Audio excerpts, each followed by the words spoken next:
Hello, all you happy people, and welcome to another episode of Pretty Doesn't Bite. On how to be lovely. On how to be lovely. You gotta be happy. Let's talk about hair. So in the last couple of videos, either my hair was curly or it was up, so that's like all two videos. But today, here it is, and like all its hairy glory and stuff. That's weird. So I thought I would talk a little bit about some of the products that I use and just general sort of hair care, maintenance, that kind of thing. I will point out that I'm sure some of the people who are watching this video are like, oh wow, like it's a perm. It's not a perm. It's not a weave. It's growing from my scalp. I grew this. Okay. One of the most awkward experiences of my life was actually last summer. I spent the summer doing an internship in Washington, D.C., and one of Washington, D.C.'s nicknames is Chocolate City. So there are lots and lots and lots and lots of Black people, which means that there is lots and lots and lots and lots of weave.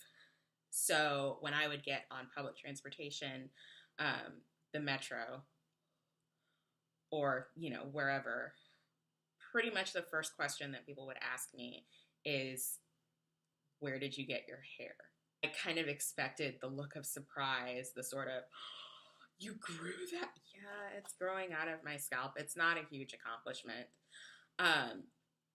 Actually, the very first day that I was there, this woman approached me while I was waiting for the metro rail train and just sort of like gushed like, oh, it's so beautiful and you're so blessed. And I guess, I don't really think of hair as a blessing, but then I know that the Bible talks about how hair is a woman's glory and it's her covering and so on. And so maybe like my thinking needs to change.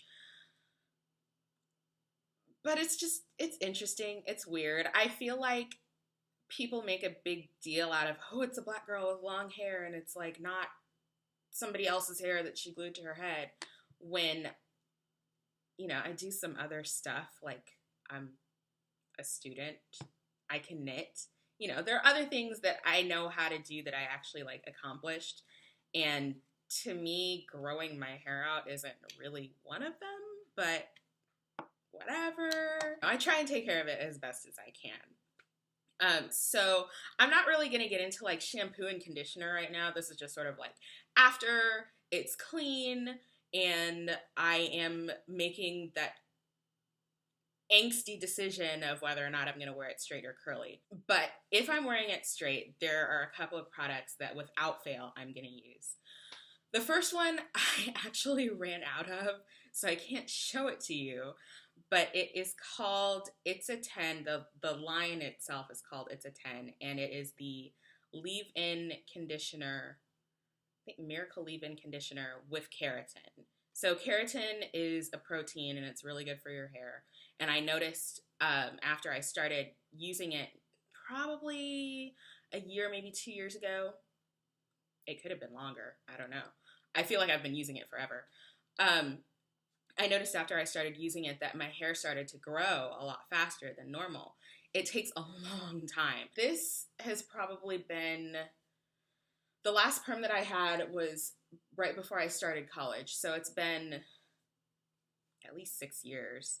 And in between now and then I've had my hair cut, So, but this is the longest I feel like it's ever been, which is nice. That's the first thing that I use, is a leave-in conditioner. It just makes sure that like everything is moisturized and whatnot. But because I'm special, I have to add something else. So the next product that I use is tea tree oil.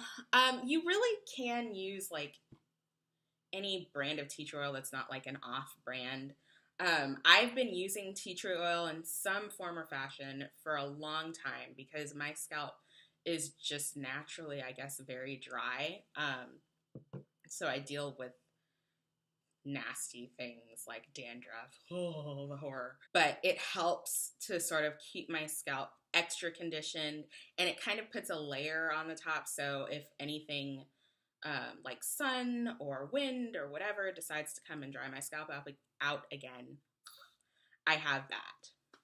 So the next product that I like to use is Paul Mitchell. It's not upside down this time. The last time I tried to film this video, it was upside down. It's super embarrassing. But this is Paul Mitchell, part of the smoothing line, and this is Super Skinny Serum. I have had this bottle for at least 2 years. It lasts a long time because you only need a teeny tiny bit of it every time you use it. I will occasionally put a little bit more in after I've dried my hair, and just sort of like run it through the ends like that so that they're not frizzy after I straighten them. But it just gives you like an extra shine. It controls flyaways, except for this one right here, which is going to drive me absolutely insane. But, you know, we can't have everything. But it works really well. I know there are other members of my family who also love Paul Mitchell, and sometimes when I'm at home, I use their stuff. It's not the same stuff, but it works pretty well. And the last thing that, you know, is kind of par for the course. This is probably my most used beauty tool in the history of beauty tools forever and ever. This is the Chi straightener. I'm sure you've seen it. It works fantastic. It straightens, it curls, it does everything I want it to.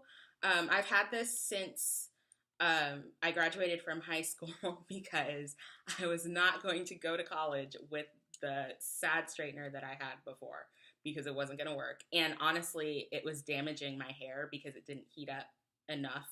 So I was continually having to go back over and go back over. And that's not good for you. So I think I paid probably about $100 for this 6 years ago. And my sister just recently was able to get one from Ulta for about $50. So since I love a deal, I was a little bit annoyed that she paid about half for hers that I did for mine. But I'm glad she got one. And should I ever need to replace this one, which I don't know, it works really well. I can't foresee having to do it in any time in the near future. Hopefully I can get a deal like that. Those are just a couple of things that I do. I will probably make a curly hair video at some point in the future because I have an entire closet of curly hair products. I mean, I've got curl formers and Miss Jessie's and just like everything in the world. I also have these things, which have been sitting on my desk since I got them, but they're perm rods, and there's a lot of them because even though like when it's straight it doesn't look like there's a whole lot, when my hair is curly it's really really thick. So I figured I would order 2 packs. I have 2 packs of that size just to be on the safe side so I don't run out. But I'm gonna try those and see what happens. I'm trying to do more with my hair in its natural state because one of the issues that I feel like Black women have, and I know personally, I know that this is an issue that I have, is that we kind of focus more on our hair than we do our physical health. So if you see me with my hair like this, it's a really good bet that I haven't been to the gym in about a week. And that's not good. So I really need to figure out how to maintain it and keep it looking nice, even when it's not straight. So we'll do that together. Yay! And you guys can keep me accountable down in the comments. If I've made like more than 3 videos in a row and my hair still looks like this, then you know she hasn't been to the gym. Somebody get on that. Don't forget to like, comment, subscribe. Also, you can follow me on Twitter at PDBGirl, and you can get updates on new episodes and me just being generally goofy. I'll also probably retweet things like style and that kind of thing. So it should be fun. So yeah, don't forget to like and comment and subscribe down in the little doohickey. And I'll see you guys later. I hope you have a great day. Bye.